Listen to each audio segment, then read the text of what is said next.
Hello, everyone, and welcome back to another episode of Tax Thursday brought to you by Smart Counsel. I'm your host, DDQ, here with Smart Counsel's tax resident attorney, Dionne Kellier. Happy Tax Thursday, Dionne. Happy Tax Thursday, Dee. Awesome. Thanks so much for being here. For the last weeks, we have been discussing the different types of employment compensation. We're going to go ahead and continue that conversation, but kind of gear our attention more towards military and retiree compensation. So with that said, Dionne, it's kind of funny that we brought this up because just this weekend, my in-laws moved in from California, and my father-in-law is a retired Marine who just moved from California to Colorado. And I was just kind of curious about how the taxes worked and, him getting his compensation and stuff. So it's interesting that this is now our new topic, or we're kind of gearing towards this. So I'll let you get straight to it, and go ahead and let us know.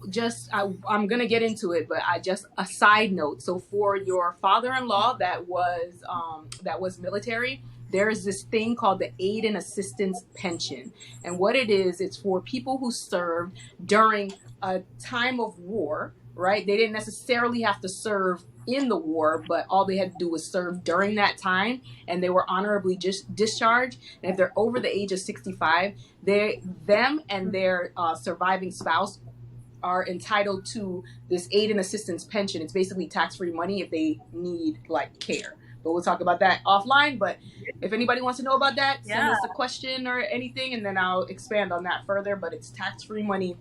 Anybody 65 or older, honorably discharged and served during a time of war, up until, I don't think they did the Persian Gulf War yet, but I know that will be included, because I think the people that went to the Persian Gulf War were probably too young. But if you went to Vietnam, I want to say it's the wars up until 78.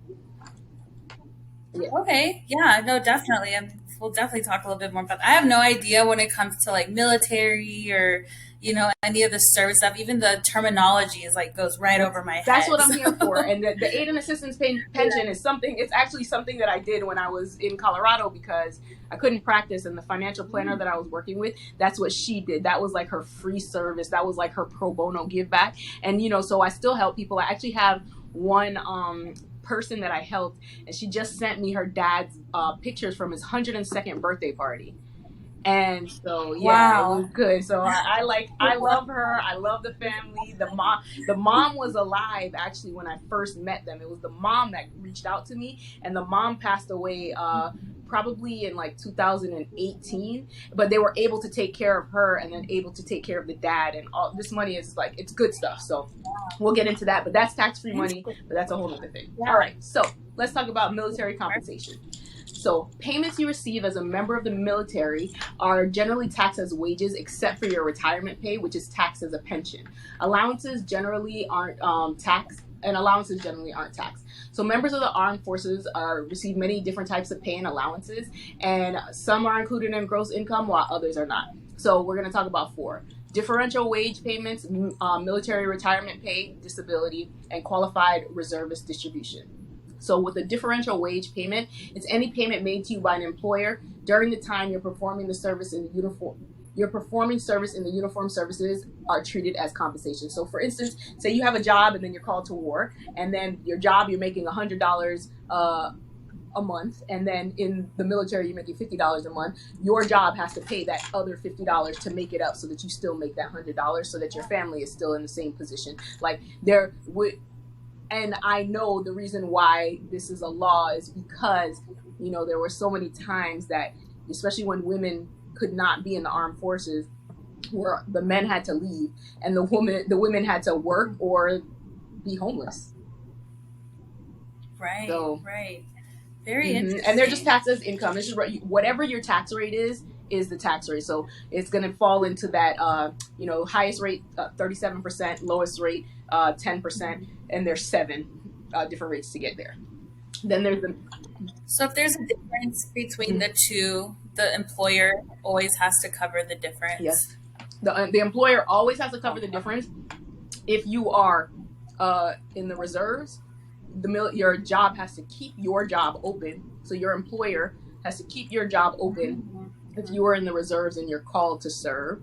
They have to make up, your wages. I feel like, so sometimes I feel like the government is ridiculous, but in this case, I understand why, because in order for us to have these freedoms, we need our people in uniform. Because if they weren't fighting for us, I know I'm not going to be out there fighting for it. Right? You're not alone. So if somebody is sacrificing their life, their family, their health, their everything for you, the least you could do is, keep them at the same wage. Exactly. Right? Yeah. It's more of the military issue. I mean, not to go too aside, is more of when they come back and how we treat them, right? Whether it's a mental health issue, because you've seen things and you're different. You can't just jump back into your life after you've been, whatever you've been doing. And so, like, that is the number one problem I find.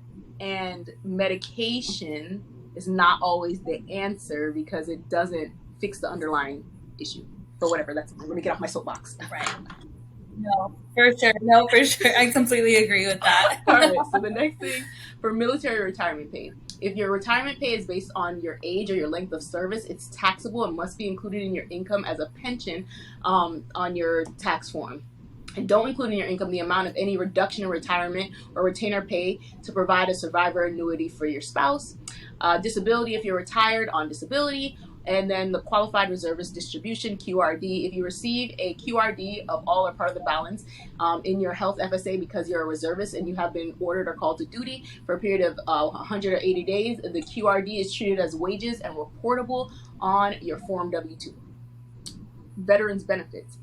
Don't include in your income any veterans benefits paid under any law, regulation, or administrative practice administered by the Department of Veterans Affairs, the VA, and the following amounts paid to veterans or their families aren't taxable: education, training, and subsistence allowances, disability compensation and pension payments for disabilities, whether it's to the actual veteran or their families, grants for homes designed for wheelchair living, grants for motor vehicles for veterans who lost their sight or use of their limbs, veterans insurance proceeds and dividends paid to either the veterans or their beneficiaries, including the proceeds of the veterans endowment policy before death, interest on insurance dividends left on deposit with the VA, benefits under a dependent care assistance program, the death gratuity paid to a survivor of a member of the U.S. Armed Forces who died on September 10th, 2001. I'm pretty sure that meant September 11th. Payments made under the compensated work therapy program, and any bonus payment by a state or local subdivision because of service in a combat zone. So I think I talked about it for civilians that worked in combat zones. They get hazard pay. Well, the military, they also provide additional pay or bonus for if you are in a combat zone. Because a lot of times, just because you're in the military doesn't mean you're going to be in a combat zone, a war zone. You might not even leave the United States, So you just never know. So if you are one of those people that leave and put your life on the line more further than anybody else that's already in the military that would jump at the opportunity to do it, then you're going to get compensated for it. And that additional money is not taxable. Let's see, if in a previous year you received a bonus payment by a state or political subdivision because of service in a combat zone that you included in your income, you can file a claim for refund of the taxes on that income. And so you just have to, there are VA attorneys. So there are VA attorneys, but navigating the VA is, if you have a VA issue, go to a VA attorney is more so what I'm saying. Don't come to me unless it's just a tax issue. If it's a tax issue that has to do with money that, it's almost like this: get the classification of the money correct with the VA, and then I could work on the other stuff, right? But I cannot, I can't get in touch with the VA. I can't do that. It's just, so whatever VA issues you have, let a VA attorney handle it. And you can talk to somebody at the VA, but just like with any other government program or situation, you would want somebody to represent your best interest. And so that's why I would say get a VA attorney. Right. So. Right. Yeah, definitely. I think that's like a big question. It's like, who do I turn to if I do have issues? Is that someone just like any attorney or someone that specializes in that particular field? I would say I would so in this situation, so like with the VA, go to a VA attorney. If there's a special department, like a Department of Education, I would utilize a Department of Education attorney, and then let that attorney and myself work together, because they know things that I don't know. I know taxes, yes, but I can't navigate the Department of Education as I can't necessarily navigate the VA, but I can navigate the tax stuff. It's just more of, it's basically two factions coming together. So, like I'll say, yeah, come to me, I have the answer. In the VA situation, get the VA attorney, and then the VA attorney and I can talk, and then we can create a plan based off of their level of access.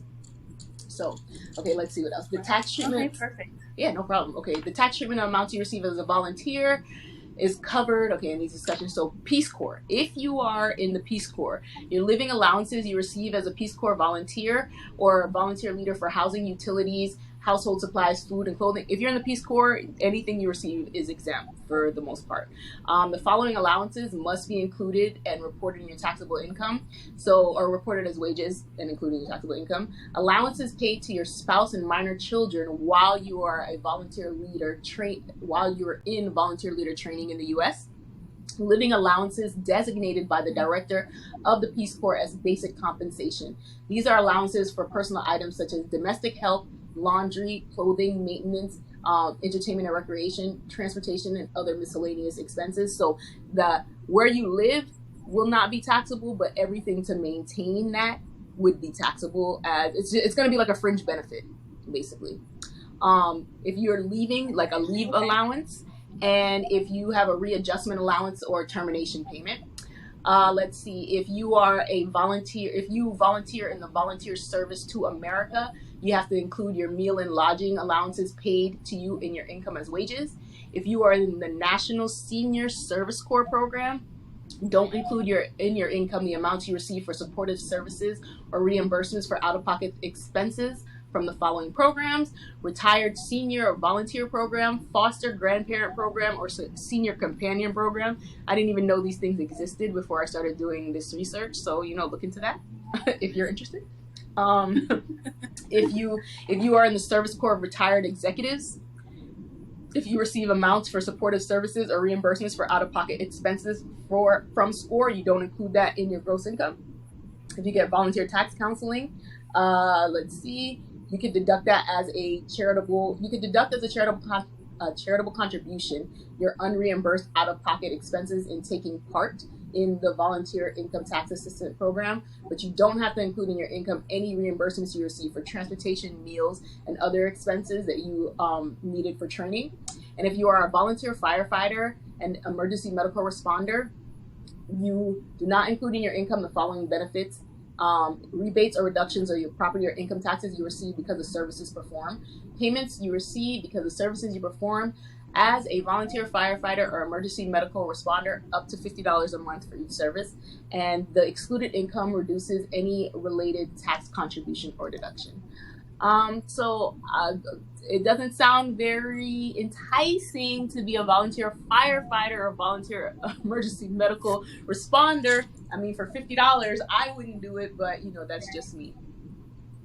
So I think a lot of people don't even know that you can get paid or get some kind of reimbursement for that. I think people just kind of, out of the pureness of their heart, go in and really just volunteer. So it's always like a little nice surprise as well. I feel like people that do things like that will volunteer and put their life on the line, including like nurses and aides, and I wouldn't necessarily say doctors, and not that I don't think that they put their life on the line. I just think that their compensation is different, so it makes it a little bit more palatable. But I feel like even like the cleaning staff and everything at a hospital, I feel like these are like internally really, really, really, really good people that really, really care. And like I don't know, I love people, and I care for them. But if you have something that like can spread by touch or spread by breathing, yeah, I'm pretty sure. Yeah, no, for Yeah, sure. I'm not that. I won't be volunteering to go anywhere near you. So I love. You're not the only person who thinks like that, you Yeah, know? like I love when I see like especially nurses and caregivers, like I want to hug them all, right? Because like the world needs a little bit of everybody, and I am not that person. I'll talk to you on the phone, right? But like that in Right. person, it's not gonna happen. So, all right. So let's. I'm the same. Yeah, I am not even a trauma person. If there's blood anywhere, they're gonna have to pick me up before they pick you up. So just I'm not the person to have around you when things like that I know. happen. So all right, back on Right. topic. All right, so what needs to be included in a service member's gross income? Basic pay. So whether on active duty, attendance at designated school service, back wages, cadet/midshipman pay, drills, reserve training, training duty. Special pay, bonus pay, incentive pay, other pay. So almost any pay needs to be included. Almost any pay, because I'm gonna give you a list of what doesn't need to be included. And if I need to flesh out those lists a little more, I will. If you have any questions, I could definitely let you know. Let's see. So service members' government pay items excluded from gross income, combat zone pay, retroactive determination of non-taxable disability severance payments. So the things that don't need to be included in your gross income: combat zone pay. So the other pay, certain amounts received under the Armed Forces Health Professional Scholarship and Financial Assistance payments, certain disability retirement pay, including payments received for injuries incurred as a direct result of a terrorist or military action. I mean, it absolutely makes sense, right?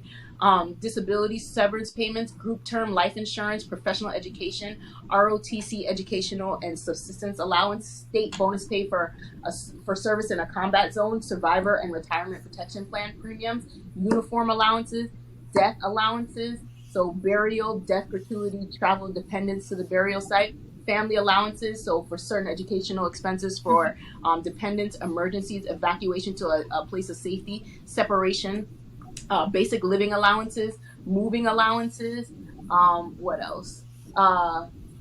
Travel allowances, annual round trip for dependent students, leave between consecutive overseas tours, reassignment, transportation for you or your dependents during ship overhaul or inactivation, and per diem that you would get, and in-kind military benefits. So that'll be like dependent care assistance, defense counsel services, legal assistance, medical, dental. So all of these things that would be included in like one of our pay as like a fringe benefit, I'm pretty sure for you putting your life on the line, the IRS gives you a little pass.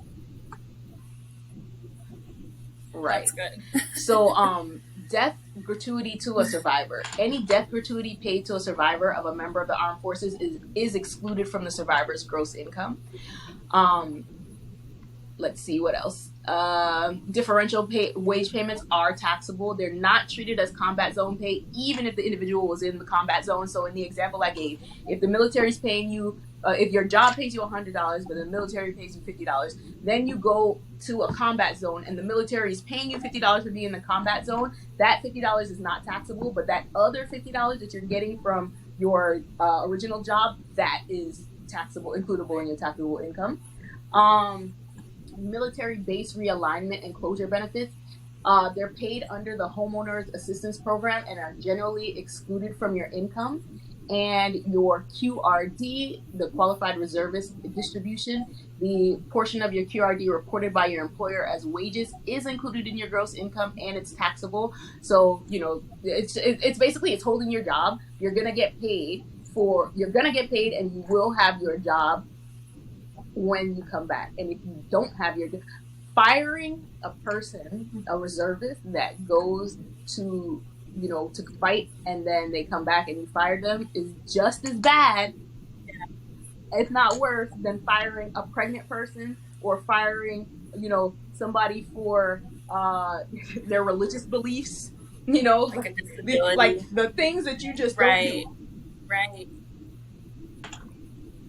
Right, exactly. And is this all state, like countrywide, that every state in the country of the U.S. So has that to abide by these, so or is it no. different So each these are state? federal rules that they have to abide by. Then there are state rules which are in addition to the federal rules.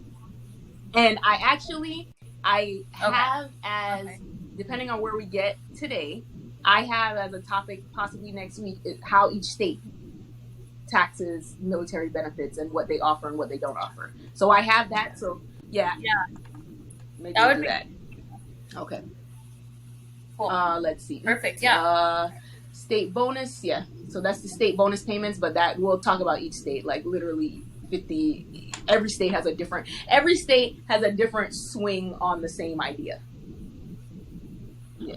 And especially states that have bases Interesting. in there Okay. are going to have better benefits. But I think all the states have bases on there. But when Yeah. I go through the information, then we'll know. Disability severance payments to veterans. Veterans discharged from the military due to a medical disability may receive a severance payment. If you received a disability severance payment that was taxed to you, and either the amounts received were by reason of a combat-related injury or the Department of the VA later determined that you were entitled to receive disability compensation, your severance payment is not taxable and you can file a claim for a refund. And even though there is a 2-year statute of limitation on a claim for refund, that's just for us. For everybody else, that's not. Well, that's just for that. That is for everybody else. If you are in the military, your time starts to run when it's discovered. So, like say that you got paid in 2010 and you've been fighting and fighting all this time, and then now it's 2022 and it is like attributable to a combat related injury, you can still go back and claim that refund because, the IRS does not want to be on the wrong side of that of that argument. Like who would, like, you can Right. say what you want about the IRS, but they're not going to be on the wrong side of that argument. Let's see. All right. And claiming the standard refund is the easiest way for you to get that refund that I was talking about. So that's not even, yeah. So that is the military, kind of quickly in a nutshell. I'll talk about the 50 states next week, so like how they treat them, and if we have any questions in the middle, I'll answer those questions. We got this question on our YouTube, and they just wanted to know how are retirees taxed. So this is I'm going to read, what the IRS says, but just overall. So the thinking is with retirees, people over the age of 65, when you could take your 401k, when so you could take your 401k without penalty without the major penalties after 59 and a half, right? Your required minimum distribution should start about 65. I think they could have moved the age to 67. All right. So what the thinking is that when you are in the prime of your money making life, your tax rate is going to be the highest that it's ever going to be. And by the time you get to retirement age, which is in your between 65 and 70, you will not be making the money that you made at the height of your life. So your tax rate should be lower. But I don't see that happening, right? So what I've seen in practice is by the time you get to 65, 70, you have accumulated your assets. And while you may not be actively going to work every day and making, X amount of dollars, when you're like 65, you have made investments and have prepared yourself to get paid.